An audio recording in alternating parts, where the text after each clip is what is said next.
Cosa si dice in paese di Peter? Che è buono.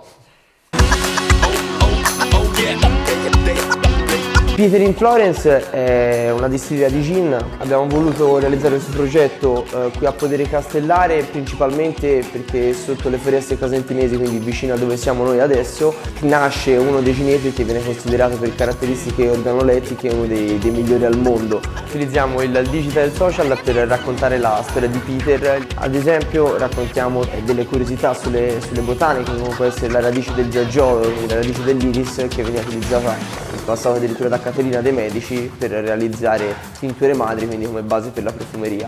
Noi utilizziamo diverse tipologie di botaniche, la principale è il ginepro, però cerchiamo di dare molta identità toscana utilizzando ad esempio anche l'iris, il simbolo di Firenze, oltre al coriandolo, l'angelica, limoni e bergamotti, quindi abbiamo un bouquet aromatico abbastanza ampio e completo.